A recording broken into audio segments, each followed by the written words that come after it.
എത്തിയപ്പോഴത്തേക്കും എനിക്കൊരു ഡൗട്ട്, ഇനി പോണ സ്ഥലം ഇതാണോ, ഞാൻ ഇങ്ങനെയാണ് കേട്ടോ കയറി വന്നത്. ഇവിടെ എത്തിയപ്പോഴത്തേക്കും ഒരു അജ്ഞാതമായ സ്ഥലം, ഇങ്ങോട്ടാണ് റോഡ് കിടക്കണത്. ഇതായിരിക്കണം, നമുക്ക് എന്തായാലും അങ്ങോട്ട് പോയി നോക്കാം. ഇത് ഏത് സ്ഥലം ഗൈസ്, ഒരു പിടുത്തമില്ല കേട്ടോ. ഇത് നോക്കിയാണ് ഞാൻ വന്ന് എത്തിക്കണ സ്ഥലം, ഒരു അന്തവും കുന്തവും ഇല്ലാത്ത സ്ഥലം. മാപ്പിട്ട് വന്നിട്ട് വേറെ എവിടെയൊക്കെയാണ് എത്തിയത്. ഇവിടെ ഒറ്റ മനുഷ്യരില്ല, ഏതോ ഒരു മൂലയ്ക്ക് വന്ന് കയറി ഗൈസ്. ഞാൻ എന്താ ഇങ്ങനെയാണ് കേട്ടോ വന്നത്, വണ്ടി അവിടെ വെച്ചേക്കാണ്. എനിക്ക് വഴിയൊന്നും അങ്ങോട്ട് ക്ലിയർ ആയില്ല. അപ്പം ഞാൻ നേരെ കയറി ഇങ്ങ് വന്ന് ഇവിടെ എത്തിയോ മനസ്സിലായി ഞാൻ പെട്ടെന്ന്. ചിലപ്പോൾ അതിനെ വണ്ടിയിലെല്ലാം ആയിരിക്കും, അങ്ങോട്ട് കയറേണ്ടി വരുമായിരിക്കും. ഒരു ഹൊറർ സെറ്റപ്പ്, ഒരു കയറ്റം കിടന്നായിരുന്നു റൈറ്റ് സൈഡിലോട്ട്. നമുക്കൊരു കാര്യം ചെയ്യാം, അങ്ങോട്ട് കയറി നോക്കാം. അപ്പോൾ അവിടെ ആയിരിക്കും എത്തണമെന്നാണ് തോന്നണത്. അങ്ങോട്ട് പോയി നോക്കാം ഗൈസ്. ഇവിടെ നിന്ന് ഇങ്ങോട്ട് പോയിട്ട് അങ്ങോട്ടൊരു കയറ്റം ഉണ്ടായിരുന്നു. കുറച്ചും കൂടെ മേളിലോട്ട് വന്നപ്പം വീണ്ടും പാറ ഇടിച്ചിട്ടേക്കണ്. അതാണ്ട് ഇങ്ങോട്ട് വഴി കണ്ടോ കേട്ടോ, ഇങ്ങനെ വഴി കിടക്കുകയാണ്. ഞാൻ കുറേ നാളായി വ്ളോഗ് എടുത്തിറങ്ങിയിട്ട്. അപ്പോൾ ആ ഒരു ടച്ച് കിട്ടിയിരിക്കണോണ്ട് നല്ല പേടിയാവുന്നുണ്ട്. ഇങ്ങനെ ഒരു ചെറിയൊരു സിമെൻറ്റ് റോഡുണ്ട്, കയറി വരുമ്പോൾ നല്ല നൈസാണ് ഗൈസ്. ആണ്ട് ഇങ്ങനെ കിടക്കുന്നത് കണ്ടോ. നമുക്കെന്തായാലും കുറച്ചും കൂടെ മേളിലോട്ട് കയറി നോക്കാം. കുറച്ചും കൂടെ മേളിലോട്ട് എല്ലായിടത്തും ഇങ്ങനെ ഇടിച്ച് പൊളിച്ചിട്ടിട്ടുണ്ട്. അങ്ങോട്ട് റോഡ് കിടക്കണം കേട്ടോ. ഒരു കാര്യം ചെയ്യാം, അങ്ങോട്ട് കയറി നോക്കാം. ആ റോഡ് ഇങ്ങോട്ട് കയറി വന്നപ്പോഴത്തേക്കും ഇവിടെ എൻ്റെ ആയി. ഇതാണ്ടേ ഇവിടെ വന്നപ്പോഴത്തേക്കും ഇതാ ഇവിടെ ഒരു അമ്പലമുണ്ട്. അപ്പോൾ അവിടെ വണ്ടി വെച്ചിട്ടുണ്ടായിരുന്നു. അതാണ്ട് ഇങ്ങനെയാണ് കയറി വരണത്. അവിടെ എന്തോ ഒരു ഓഡിറ്റോറിയം ആണെന്ന് തോന്നുന്നു, അവിടെ ക്ഷേത്രം. ഞാൻ അങ്ങോട്ടൊക്കെ പോയി നോക്കിയായിരുന്നു. ഈ വഴി നേരെ പോകുമ്പോഴാണ് ഇതിൻ്റെ ഏറ്റവും ടോപ്പിലെത്തണത്. കിടിലം.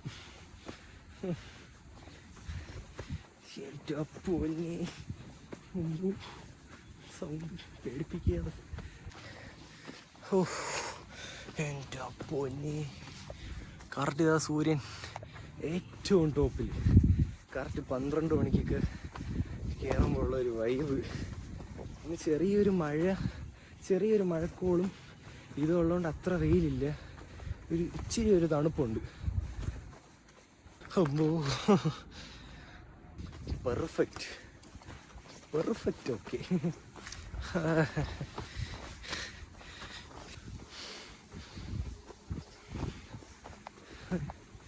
കുറച്ച് ടാസ്ക്കാണ് കയറണ പോക്ക് കണ്ടിട്ട്. എനിക്ക് തോന്നുന്നു കുറച്ചും കൂടെ കയറുമ്പോഴത്തേക്കും ടോപ്പിലെത്തുമായിരിക്കും. കണ്ടിട്ട് ഫുള്ള് ഹൊറർ കണ്ടീഷൻ. പേടിച്ച് അടപ്പളവും. ഇതുപോലത്തുള്ള സ്ഥലവും ഉച്ച സമയത്ത് ഇങ്ങനെ കരച്ച് കയറണം. ടോപ്പിലെത്തി,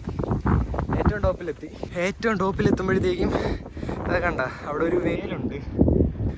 അത് വെള്ളാണിക്കപ്പാറ ആണെന്തോ. 10 മിനിറ്റ് നടന്നാൽ മതി. പക്ഷെ സ്ഥലം എത്തണ വരെ കൺഫ്യൂഷനുമാണ്, പേടിയുമാണ്. അത് ഞാൻ ഒറ്റയ്ക്ക് വന്നിട്ട് ഞാൻ കറക്റ്റായിട്ട് ഞാൻ പറഞ്ഞുതരാം, നല്ല പേടിക്കും. ഓ വേണ്ട, അപ്പുറത്തോടൊക്കെ നോക്കിക്കഴിഞ്ഞാൽ ചെറിയ മുട്ടക്കൊന്നും മലയൊക്കെ കാണാൻ വേണ്ടി പറ്റും. അവിടെ കാണാൻ പറ്റും, ഇവിടെ കാണാൻ പറ്റും, ഇവിടെ. അപ്പം അതിൻ്റെ അർത്ഥം നമ്മൾ ഏകദേശം നല്ല ഹൈറ്റുള്ള ഒരു സ്ഥലത്താണ് വന്ന് നിൽക്കുന്നത്. സ്ഥലത്തിൻ്റെ പേരെന്ന് പറയുമ്പം ആയിരവല്ലി എന്നാണ്.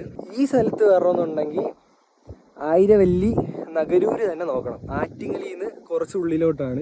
ആയിരവല്ലി നഗരൂരെന്ന് മാപ്പിൽ സെർച്ച് ചെയ്ത് കഴിഞ്ഞാൽ കറക്റ്റ് ലൊക്കേഷൻ കിട്ടും. അതൊക്കെ ഞാൻ കാണിച്ചല്ലോ. ആ വഴി പയ്യെ കയറി വണ്ടി ഓടിച്ച് വരണം. നല്ല എക്സ്പീരിയൻസ് ആണ് ഗൈസ്. എനിക്ക് വെള്ളം കുടിക്കാൻ വേണ്ടി ഒരു കടയിൽ കയറി ഒരു കുപ്പി വെള്ളം വാങ്ങിച്ചു. എന്നിട്ട് ഞാൻ ഇങ്ങനെ കാര്യങ്ങളൊക്കെ ചോദിച്ചു. ഞാൻ സാധാരണ അങ്ങനെ ചോദിക്കണമല്ല, ഇങ്ങനെയാണോ സ്ഥലം ഇതാണോ, എനിക്ക് ഡൗട്ടായി. അപ്പോഴത്തേക്ക് അമ്മച്ചി പറയുന്നു, തീ കയറിയ തന്നെ അമ്പലം വരെ വന്നാൽ മതി. അതുകൊണ്ട് ആ സംഭവം ഉണ്ടല്ലോ, ഇതിനേറ്റവും ടോപ്പിൽ കയറല്. പിന്നെ പറഞ്ഞ വഴി മൊത്തം പന്നിയുണ്ട്, പറഞ്ഞ് പേടിപ്പിക്കുന്നു ഗൈസ് എന്നെ. അതെല്ലാം കേട്ട് ഞാൻ വന്ന മറ്റേ ഇതുണ്ടല്ലോ, മറ്റേ പാറ കുളം, അതിൻ്റെ ഇടയിൽ ചെന്ന് പെട്ടപ്പോൾ ഞാൻ വിചാരിച്ച് തീർന്നു, സ്ഥലം തെറ്റി, വേറെ എവിടെ ചെന്ന് കയറി.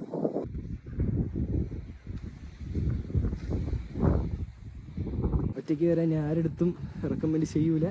അത്രയും ധൈര്യം ഉണ്ടെങ്കിൽ മാത്രം ഒറ്റയ്ക്ക് വരിക. എപ്പോഴും പറയണ പോലെ രാവിലെ അല്ലെങ്കിൽ വൈകുന്നേരം ടൈമിൽ വന്നു കഴിഞ്ഞാൽ നൈസായിരിക്കും. എനിക്ക് ഭാഗ്യമുള്ളതുകൊണ്ട് വെയിൽ കൊള്ളേണ്ടി വന്നില്ല, അതുകൊണ്ട് ഞാൻ ഇത്ര സുഖമായിട്ട് ഇരിക്കുന്നു. വീണ്ടും അടുത്ത സർപ്രൈസ്.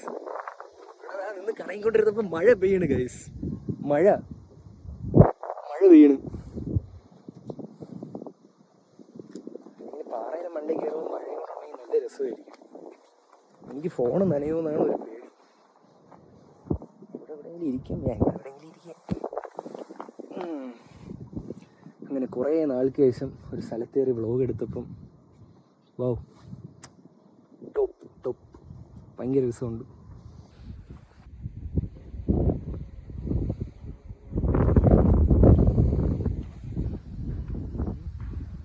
ഞാൻ തൊട്ട് മുന്നേ ഒരു വളവിൽ നിർത്തിയിട്ട് അവിടെ ഒരു കുളം ഉണ്ടെന്ന് പറഞ്ഞു. ഞാൻ അവിടെയാണ് വണ്ടി ഇറക്കി വെച്ചിട്ട് അങ്ങോട്ട് നോക്കി നിന്നാണ് സംസാരിച്ചുകൊണ്ടിരുന്നത്. സോ അവിടെ നിന്ന് ഇത്ര ദൂരം കൂടെ ഉണ്ട്. കോമഡി ആയിരിക്കില്ലേ, ദൂരെ നിന്ന് ആൾക്കാർ നോക്കുമ്പോഴത്തേക്കും ഒരാൾ കുറേ നേരമായിട്ട് ഈ പാറയുടെ മണ്ടേ കിടന്ന് അങ്ങോട്ടും ഇങ്ങോട്ട് കറയിക്കൊണ്ടിരിക്കും, കയ്യും പൊക്കി വെച്ച്. അപ്പോൾ എന്തായാലും ഗൈസ്, ഇന്നത്തെ വ്ളോഗ് നമുക്ക് ഇവിടെ വെച്ച് നിർത്താം. മഴ പെയ്യുന്നതിന് മുന്നേ താഴെ ഇറങ്ങി നമുക്ക് സേഫ് ആവണം. എന്തായാലും അടുത്ത വ്ളോഗിൽ പുതിയൊരു സ്ഥലമായിട്ട് കാണാം. അതുവരേക്കും ഇത് നോക്കിക്കഴിഞ്ഞാൽ ഇവിടെ മേഘം കെട്ടണമാണോ കോട കെട്ടണമാണോ മഴ വീഴണമെന്ന് അറിയാൻ വയ്യ. അവിടെ അത്യാവശ്യം നല്ല സീനായിട്ട് എന്തോ നടക്കുന്നുണ്ട്. കയറിയപ്പോൾ നല്ല രസമായിരുന്നു. ഇറങ്ങുമ്പോഴാണ് ഇനി ആ രസമൊക്കെ കലങ്ങായിരിക്കുന്നത്. എൻ്റെ പ്രഡിക്ഷൻ പോലെ തന്നെ പണി നല്ലോണം പാളിയിട്ടുണ്ട്. മഴ പെയ്യണുണ്ട്. ഈ ഓഫ് റോഡിൽ കൂടെ ഇനി പെട്ടെന്ന് ഓടി ഇറങ്ങി വണ്ടിയിലെടുത്തെത്തി കഴിഞ്ഞാൽ സേഫ്. ആ ദൂരം നിന്ന് വന്നത് ഇങ്ങോട്ട് പെയ്യാനുള്ള മഴ വരുന്നു ഗൈസ്.